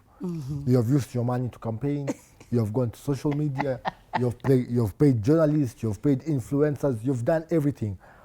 Do not even get a single vote. That means even your closest member of the board did not vote for you. Because for you to feel like you can vie, lazima mtu amekuja akakwambia, niaje, I think we can win this. But yeye hata mtu alimdanganya akumvotia. So it's quite sad, but I feel like for Papa Florentino Perez, this is just the start of something beautiful in Real Madrid. Not even a start, a continuation, because Madrid have been struggling. And I feel like one thing about Florentino Catella is when he's down, when you feel like all the odds are against him, he goes ahead and gets a player. So don't be surprised if this summer Madrid go and get a star. They already have Mbappe, they have Vinicius, but don't be surprised if they go ahead to the market and get a very, very good star. You really believe in Florentino. Now, let's talk about the magic of Jose Mourinho after I think he has signed a 2-year deal. Let's talk about the type of magic that Jose Mourinho brings. Remember, this Jose Mourinho, he was unbeaten, but unfortunately they didn't. But he was unbeaten. You know, having that, I'm unbeaten. You know, let's talk about the magic that he'll bring and the signing he has talked about to bring in Real Madrid. Him as agreeing being the head coach of Real Madrid. When it comes to Mourinho Catella, I'm the biggest fan of Jose Mourinho. I grew up as a Chelsea fan. Around that time, when I was 5-6 years old, is when he took over Chelsea for the first time. So growing up to me, and I always argue this even when it comes to people, to me, Jose Mourinho is one of the greatest managers to ever be made. And let me tell you what is going to happen. What did you see in Madrid, Catella? We saw in Madrid last season a lot of indiscipline. Remember, we saw Antonio Rudiger slap his teammate. We also saw Tchouameni and Valverde, you know, square it out in the training. Now, when Mourinho steps in, that is done. Because if you think that as a player, you have the ego or you have the capacity of ego to match Mourinho's, then you're wrong. Because if there is one coach who has the ego of a ruthless man, is Jose Mourinho. And he will bring that discipline. Because remember, throughout his life, the name he has had is a ruthless disciplinary. Like, he will take action into his own hands. So do not expect someone like Rudiger to mess around again, because one thing about Mourinho, he will show you who is the boss. That's why they call him the special one. He has the ability to take over the dressing room. It doesn't matter what caliber of a player you are, whether you're the best player in the world, whether you have the best talent in the world, and that is going to be an issue. You know why? Because Kylian Mbappe and Vinicius Jr., more often than not, they have become the headline makers, you know, for all the wrong reasons. You know, Mbappe doesn't want to pass the ball. Mbappe is not in training. He has gone for vacation. Vinicius is mad because he's been substituted. You cannot do this with Mourinho, no matter who you are. Even Kylian Mbappe. Mourinho has coached Ronaldo. He has coached the best player probably to ever be on this world. He has coached Didier Drogba. Some of the best players, the best egos. So if you expect to see a lot of effort and change from especially Mbappe and Vinicius, you will see them tracking back. And I'm not saying it will be harsh on them. I'm just saying he will bring out the best in them, especially in the mental aspect, because Mourinho is as mental as they become. Because remember, even in his formation, he plays a very defensive formation. So expect a lot of changes in Madrid, especially discipline-wise, also mental-wise, because trust me, it's not going to be easy there. Palitakuwa, what you call in our country, we call it mocheche. Because I'm telling you, don't be surprised if one of the stars is sold. Between Vinicius and Mbappe, one of them will leave the Santiago Bernabeu. It's going to be sad, but let me tell you, there's a reason why Florentino went back to Mourinho. There were a lot of coaches in the market. Mourinho's comfortable in Benfica because remember, he's at home, he's from Portugal. There were a lot of coaches you could have gone for, but he went back to the special one. Why? Because Florentino knows what Madrid requires right now. What Madrid wants right now is a disciplinarian. He doesn't want a good tactician. You can be a good tactician. We saw Xabi Alonso, one of the best tacticians. He came, but he failed miserably at one thing. He did not handle, he did not have the ability to handle the ego of Vinicius, the ego of Kylian Mbappe, the ego of Rodrigo, the ego of Arda Güler. He did not have that because these players were brought into the system being fed that you're the next best player. You are what will bring Madrid the best trophies. Now you get Mourinho. who does not care what you are told, where you're from, how many goals you scored. You're not going to tell him anything. And Florentino knew it. That's why immediately he won. Mourinho signed the papers, because one thing about Mourinho, I'm sure he has a memorandum of agreement with Florentino. Perez has told him, I want you to do this. Mourinho has told him, okay, do this for me. So expect a lot of dramatic changes, especially in this after the World Cup during the transfer window, which opens in 2 weeks. Is going to be fascinating. I have no idea what they have in mind. All I know is it is actually about to go down. Talking about some of these individual players, the likes of Vinicius, let me focus on Vinicius Jr. We've seen how he is. We've seen how he likes complaining anytime he's sub off. And talking about Jose Mourinho in his man management skills and being a disciplinarian, you've said he might. Why do you think he might, either Vinicius or Mbappe? And then we've seen also Antonio Rudiger receive a lot of yellow cards because of... Hapo nyuma, as a defender, receiving yellow cards for a team, it's very somehow, it's not so good for a team. So what do you think, why are you so sure that either Vini, either Mbappe will, hawataweza kupelekana vizuri na Jose Mourinho? Because this guy right here, as you've said, he doesn't care. Hataki kujua wewe nani. If you cannot give him what he wants, then if you lack discipline, then... Why do you think atenda? Because Vini, we all know Vinicius Jr. We all know Vinicius Jr. is a crybaby. We all know Vinicius Jr. likes complaining. Exactly. Now, let's go back to when Xabi Alonso was fired. How did the drama with Xabi Alonso start? It started by a simple thing. He substituted the crybaby himself. He substituted Vinicius Jr. Let me tell you, I respect Vinicius Jr. I think he's quite good on the ball. But according to me, he's not anywhere near the best player in the world. We have seen players like him. A good example, the World Cup is coming up. As a Brazil fan, I don't think you're excited for Vinicius Jr. the same way people were excited for Robinho, Ronaldinho, Neymar, Rivaldo, Ronaldo. These are the players who took over. And let me tell you one thing, Katela Maisi. I think Vinicius is a good footballer, but I do not think that he's one of the best footballers. But now that's the problem. In his head, he thinks he's probably the best footballer. I don't see him excelling at anything apart from running with the ball and shooting, because I have not seen him do a fluid skill. I actually doubt he's Brazilian. I think he's somewhere from maybe here, Congo, half Congolese and half Brazilian. Because I have not seen him. There's that aura, that natural skill that comes with a Brazilian. Yeah. Vinicius has the burst of pace. He can run. He has nice mentality.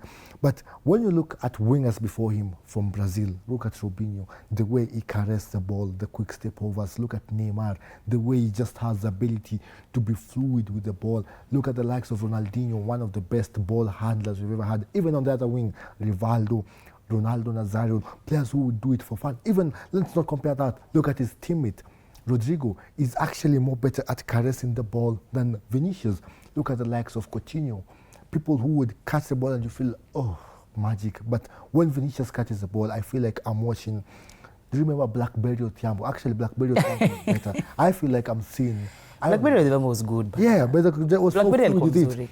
Actually, I think Blackberry is more fluid with the ball than Vinicius. When he catches the ball, I feel like I'm watching a kid in Maisa running with the ball, because all he does is get the ball, throw it up. And that's the problem. In his head, he thinks he's a star. And that's what happened with Xabi Alonso. He went to Xabi Alonso, got substituted, and he got mad. He cried out. You can imagine a whole stadium, the Santiago Bernabeu, over 60,000 people in attendance, and you're showing disrespect to Xabi Alonso, one of the finest midfielders to ever grace the game. Who are you?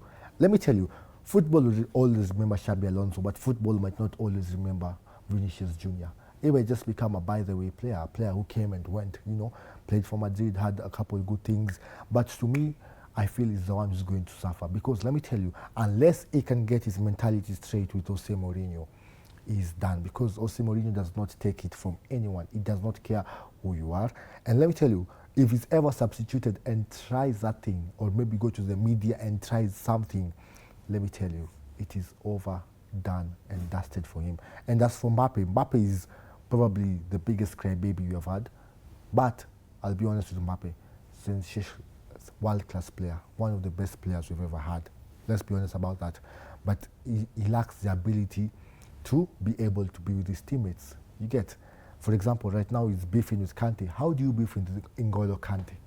How do you do that, Katela? It means you're not right. There's something there that's not right with you. Someone who does not talk. I might not know him personally, but we all know the character. He's very humble. N'Golo Kante. So for Mbappe, I feel like I don't know what to expect from him. One moment, okay, but I understand him. He came to the stage at 18, led France to the World Cup. Even if it was me, my ego would be up there. But if he can calm down and play the team game, I know he likes Ronaldo. Also, Ronaldo struggled with the same, but Ronaldo had this ability to not cry about it.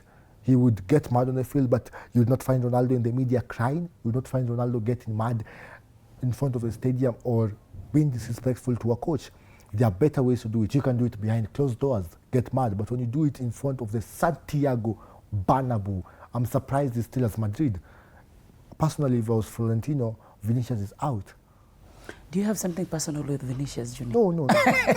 Because the way you're talking about Vinicius Jr., Ireland. Funny enough, yeah. When Vinicius came to Madrid and he was struggling, I was the one rooting for him. I saw him, this is the player. Like, I could see the anger he has. And then, now when you make it, you trying to show us that you're the man of the moment. Nah. Now, just a quick one, Alan. Do you believe that Jose Mourinho will make Real Madrid win their 16th UCL title? Having known him for some time, having known him at Chelsea, even I remember even our coach Benny McCarthy said that Mourinho is one of his best coach. And do you think what is a coach Champions League? Because the way the Real Madrid that played a Champions League game, man, something was totally off. Do you think? Because Florentino said they are focusing on that. Messi. Yeah. There is no better coach for tournament football than Jose Mourinho. Ask any coach. When it comes to tournament football, there is no better coach than Jose Mourinho. Is he going to win the Champions League? I cannot say for certain, but what I know is they might make a final appearance. The reason I'm telling you I might not know for certain is because looking at that squad, it is still dysfunctional. We have to wait to see whether there will be changes. Will there be new additions? Will there be people being sold? Will Tchouaméni and Valverde make up for their beef? Will one of them be sent away? Will Rudiger stay? We need to see the dressing room first. But I can tell you for a fact, expect a better Real Madrid this season in the Champions League. They're going to showcase their class, and they're going to show people this is what the Galacticos, or rather the Los Blancos, are made of. Now, before we move on to the World Cup, let's touch on Andoni Iraola being the new coach of Liverpool after Ancelotti walimalizana na Liverpool. Now, I think the English Premier League this season will be, this coming season will be one of the very interesting season, having these young managers. Andoni Iraola, I think, is only 42 years old. And then we have the likes of Michael Carrick, we have the likes of Mikel Arteta, Xabi Alonso, I think of him. Yeah, it'll be very interesting league coming in next season. But let's talk about Andoni Iraola at Liverpool. We also what happened to Liverpool when Jurgen Klopp left. He left a very good team to Ancelotti. They won the league, but unfortunately, after them winning the league, I don't know what has been happening at Liverpool. I don't know what has been happening. A lot has been saying that Ancelotti doesn't understand his squad. I say that Liverpool was too big for Ancelotti, and I think that's why they decided to let him go. Let's talk about Andoni Iraola signing for Liverpool. I won't lie. I feel like he's a good coach. I would take him because let me tell you, I've seen that Bournemouth team play. Oh boy, that Bournemouth team can play. They played. Remember, they went to Europe, and I'm telling you, the problem with Liverpool was one thing. I feel like Slot lost the dressing room, simple because of Salah. Let me tell you, Mohamed Salah, in as much as he was one of the best players in the world, he was still more of Mohamed Salah FC than Liverpool FC. He only cared about himself, sorry to say. Why are you saying that, Alan? Because why are you saying that? Because you saw how Liverpool performed when Mohamed Salah wasn't playing. We saw that season, and a lot of people bashed Mohamed Salah, and when the coach said the team is bigger than him, and when he had him on the bench, we also what happened. I have no problem with Mohamed Salah. Let me be honest with you. I just feel like a player of that magnitude, when things are not going right for the team and you're benched, there are better ways to handle it than go cry to the media or go cry to to Instagram. He could have gone and talked to the coach behind, but he pulled out. Let me tell you, do you know Mohamed Salah's last season for Liverpool, will be remembered for him being a crybaby rather than from everything he did for Liverpool. Yeah, sure. Because you don't cry to the media, you don't go cry to social media. That ruined Arne Slot. I'm telling you, yes, maybe Slot inherited Klopp's squad, but I'm telling you, if Slot had the availability of Alexander Isak and they did not lose the dressing room, Slot is such a good coach. I followed him all the way from Feyenoord. I know how good he is. But now, the good thing is Iraola is coming in. Alexander Isak is back. We have Ekitike will come back from injury. Hopefully, we have Florian Wirtz. They have a good squad. So hopefully, we wait to see whether the cup end will become vibrant again. But one thing I'm sure is that it might not hit the ground running, but expect more consistency from Liverpool because he's very clear with his philosophy and his style of play. He plays a specific style and he loves how he plays it, and he's so good at playing it. He has mastered the ability to play that formation and to play the way his team plays. So I believe quite an interesting season, like you said. All these young coaches trying out new tactics. It's going to be a tactical season. I cannot wait. But first, the World Cup, much more important. 3 days to go. I am salivating. I'm a Brazil fan, unfortunately, because of Neymar. Oh, I wanted to come to that actually. Yeah, but like. So we wish Andoni Iraola all the best, and coming in next season, I believe it'll be so competitive. It'll be so interesting. Now the World Cup is starting on the 11th, and I think my director will share some of this week's fixtures. And you've said you're supporting Brazil, right? Any other team that you're supporting in the World Cup? No, I'm strictly Brazil. Team. I have teams that I'm rooting for. Okay, okay. What teams are you? Don't say you're rooting for. What are you? Which teams are you supporting in the? Okay, let me be World honest. I'm a big Neymar fan. In fact, if Neymar told me to fly to Brazil now, I would. So Brazil, that's Brazil? I am also in love with how De La Fuente plays with Spain. So my second team is Spain. And then lastly, the king of football, Lionel Messi. Argentina. I'm always behind Messi. I don't care if you win it, no problem. Whoever wins it, as long as it's Messi, fine. But the team that I'm not advocating for is Portugal, because they have all the best players on paper. So I don't like Portugal. I don't like the best team winning. They have the best players. Are you supporting any team from Africa? Yes, of course. Which team are you supporting from Africa? I'm a big Sadio Mane fan and Nicolas Jackson, so of course I'm behind Senegal. But I'm also in love with Cape Verde. They have so much spirit and so much heart. But I also believe DR Congo will shock us. Don't be surprised. They have the likes of Wissa, all of that. So Congo. All African teams, I'm rooting for them. Especially, the opening match, South Africa and Mexico against the host. I believe South Africa have talent. They have what we call showboaters. So it's going to be quite an interesting World Cup, Katela. Talking about this World Cup, Alan, you've talked about Portugal. If you look at Portugal midfield, they have the legs of Vitinha, they have the legs of Bruno. Exactly. They have, they have the best midfield. Some of the best midfielders in the world are from Portugal. Actually, if you look at midfield here, Portugal, imepack vizuri kabisa.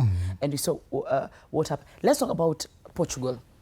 And we talk about Portugal, and then we'll talk about Argentina, because if you look at the Messi's boots right now, it was written something that means the last dance. Yes. Could it be his last World Cup? Yes, unfortunately, for the two GOATs, Ronaldo and Messi. This is probably goodbye to the beautiful game. And I think it will be so good if Portugal wins, because Cristiano... I won't lie to you, in as much as I'm a Messi person, I would not be disappointed if Ronaldo wins it for the sake of football history. Are you really a Messi person? If you're rooting in for? In as much as you're a Messi person, you have to think about football. These two players have blessed us with the best football you can ever wish for as a fan. Years and years of pure rivalry, pure, derbies. So if Ronaldo wins it, well and good. Will I be sad because it's not Messi? Yes. But will I be happy for the footballing sake? Yes, because in history, both two players walk out with the World Cup, and then now the GOAT debate now becomes better, so we can argue about it for years and years and years to come. But on paper, Portugal is lethal, because I'm looking at Nuno Mendes at left back, João Cancelo at right back, Vitinha, João Neves, Ruben Neves, Bruno Fernandes, all of these players, João Felix, Bernardo Silva, Pedro Neto, Conceição, Rafael Leao, Cristiano Ronaldo leading the line. And I watched their friendly the other day. You can see this team this team means business. And one thing about a team with Ronaldo and Bruno Fernandes with it, they are absolutely mental factors. Like, oh, they are mental. Ronaldo and Fernandes, they never give up. They go after everything. So I do expect Portugal will showcase their impeccable class. And no offense, like, it's going to be hard for any team to beat Portugal. Before we continue, let's look at some. Let's talk about before moving to this week's fixtures. Let's talk about the timing. World Cup is so big, and Kenyans love football. We also that Kenyans love football. But the timings, some are saying this wouldn't be one of the best World Cups because of the timings. Having a game maybe at 1 a.m., having a game at 10 p.m., and some are really working the following day. Alan, what's your take? Do you think, because right now, if you look at these World Cup, there's something that is lacking, the noise, something that is like. Do you think, is it because it's in the US, timing? Do you really think Kenyans watafuatilia sana World Cup? Let me tell you one thing about the World Cup. They'll just wait quarterfinals, no. knockout stages. People will follow, but of course it will not be lifetime. It will be, of course, highlights and all of that. And that's why TV47, we'll have a special show just to tell people about everything. But what I'm going to say is that, first of all, the political factor about it has been really saddening. We saw Iraq arrive at US, and they're only supposed to arrive there and play their game and leave. And even so that when they were touching down, their photographer was not allowed into the US. So it's just that political factor that comes to the United States of America. It's quite saddening. That's why there have been reports from various cities such as New York, LA, New Jersey, that there have not been enough sales, enough bookings. Because why? People are not traveling to the US. People are preferring Canada and Mexico because they are trying to avoid the issue, the political issue that comes with the USA. And I do not know why FIFA went for it, but truth be told, most money made in sport is made in the USA. So it's sad. But about the timing, of course, first game 10 p.m., second game 1 a.m., third game 3 a.m., fourth game 4 a.m., 5 a.m. That's absolutely mental. Even for us as members of the media, it's going to be hard to follow up. But like I said, fanatics like me will be up all night. I know I'll struggle with work, but for 1 month, I'll take it because we're not going to have another World Cup like this. We're not going to have another World Cup like this. So we're going to have to be at our best. And 48 teams, Katela, I can promise you out of the 104 matches, I'd probably watch 90. Yourself? Myself. Danko, Masharia, if Alan asks for off, tafadhali, don't give him any off because he said this month he's very willing. Now let's look at some of the fixtures. Let's look at some of the fixtures of this week's games that will be happening this week. Remember, the World Cup is starting on the 11th of June until the 19th of July. Now, on Thursday 11th, we're having Mexico versus South Africa, Sprague-Benz, Mexico versus South Africa, and then timing, Jeneke, Mr. Director. That's the opening fixture. It is happening at 10 p.m. It's happening at 10 p.m. June, the best thing is the opening ceremony comes right before it. And even interesting, our FKF, Football Kenya Federation President Hussein Mohammed, is currently on a flight to Mexico for the opening ceremony. So, Katela, and there's what do you something think? they said about the vuvuzelas, the ban of vuvuzelas. We cannot remember when the World Cup was in South Africa. Something was so interesting about the vuvuzelas. Why do you think they banned? Now imagine it was Mexico, the host, and then they have South Africa, their Bafana, and then with the, I can feel like, the European footballers complain that, it distracted them. You can imagine coming to South Africa and then you've never experienced a vuvuzela, and the first moment you get a ball on the touchline, you hear, they'll also be scared, they'll be paranoid. And it's not one vuvuzela.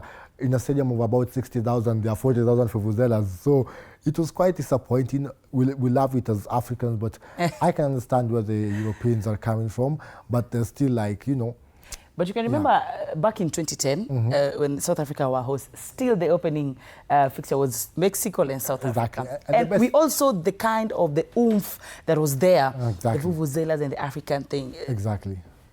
Let me tell you, the best thing about this opening fixture, there is no other country that has hosted more World Cups than Mexico. So Mexico brings the history. And we're talking about South African fans being wild. wait till you see Mexico fans. You are going to see craziness. It's going to be absolute madness. Let me tell you, I've been able to see a couple of Mexican games. Let me tell you, those people bounce. 20, up to. I think this will be one of the best. If you remember back in 2010, when South Africa versus Mexico, it was very interesting. But this match will be at 10 p.m. East African time, 10 p.m. East African time on Thursday, 11th June. Now, Arocha, welcome back. We are on the World Cup, and tell us, which team first are you supporting in the World Cup? I'm with Senegal. Some of the teams you've started in Africa. You're only with Senegal. No. Me, you cannot have two teams. How do you have two? Alan has almost six. No. I said you, I'm rooting. Just be a realist. Me, I'm with Senegal. If in any case Senegal is eliminated, then my tournament is done. I'd like to respond to what you've said about vuvuzelas. You know, with all due respect to the Europeans and the Asians, I think FIFA has a problem with Africa. Anything that emanates from this continent, so far, anything unique that emanates from this continent is normally shunned. Look at what happened when Cameroon went to the World Cup with that different kind of a uniform. Yes. Yes, it was, looked like a vest. you know, it was more or less, FIFA had an issue. I'm trying to imagine if a European team came up with that idea.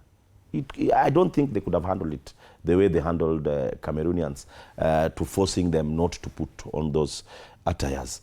Even vuvuzela, I feel that it's simply because we did it so well in 2010. The World Cup was so loud. Yes. So lively. It was so lively, you know, back in South Africa. That is but the right essence. now, I don't understand. That is the essence of the game. The loudness is the essence of the game.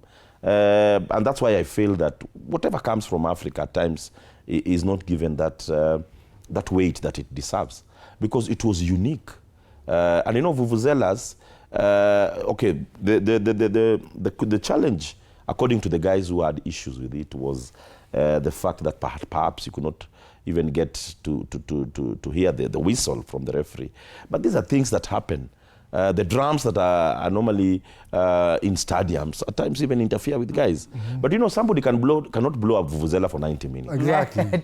So it cannot be that 90 minutes communication will be seized. So basically, once again, I'll say I feel that FIFA has always been having issues with Africa and anything unique that we come up with. Talking about, Arrocho, you're supporting Senegal, but let's talk about Portugal. A lot of people are saying that Portugal might win the World Cup because it has some of the best midfielders in their team right now. What's your take on that?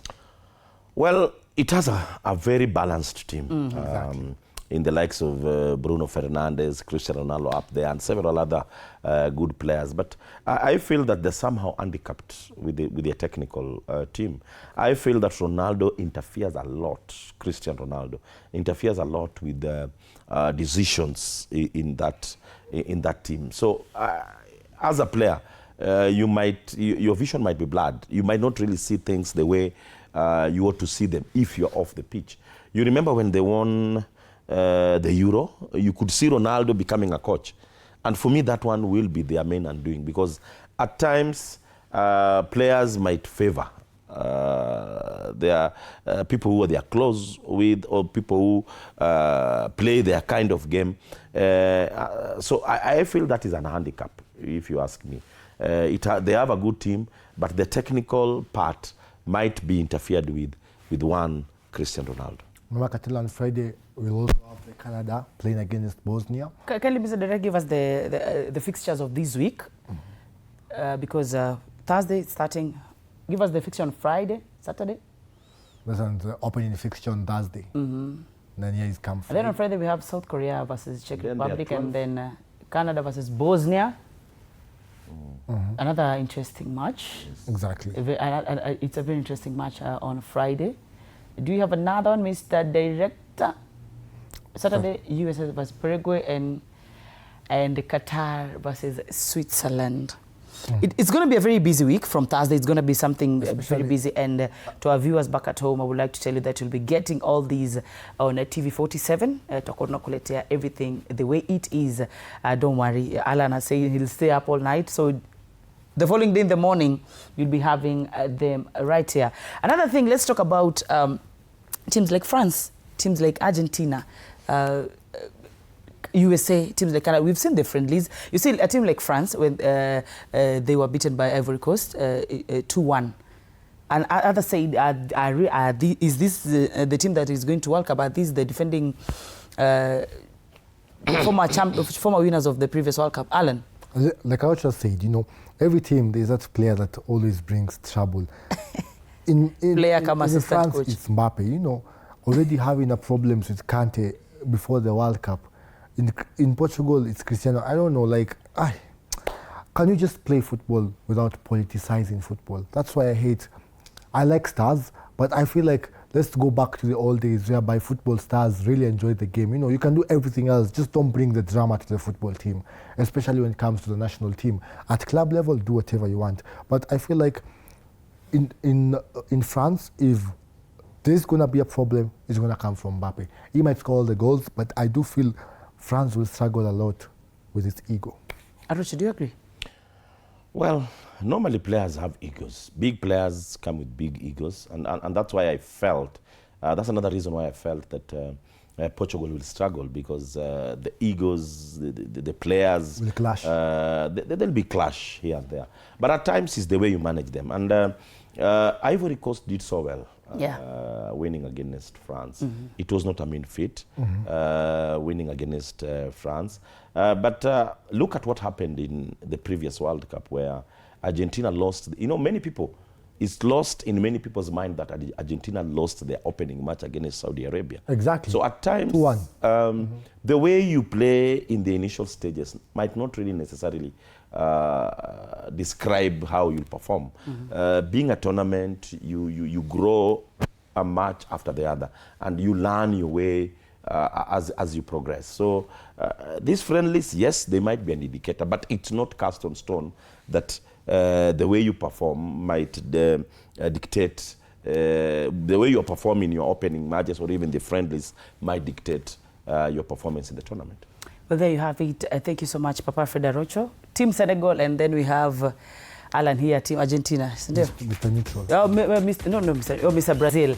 Remember, you'll be catching the live action Kanasha say Director Samain Team Cote d'Ivoire, Ivory Coast, right here. But you'll be catching the live action of World Cup right here on TV 47 for the whole month. So tutakuwa tunakuletea. So stay tuned from Thursday. Tutakuwa na nyinyi big and bad. Thank you so much, Arocho. Alan, one more time. I am Katela Macy. See you on Thursday. Sawa. Thursday, Friday. See you on Friday. Mapema sana. Thank you so much to all our viewers back at home. A very good morning to you and stay safe.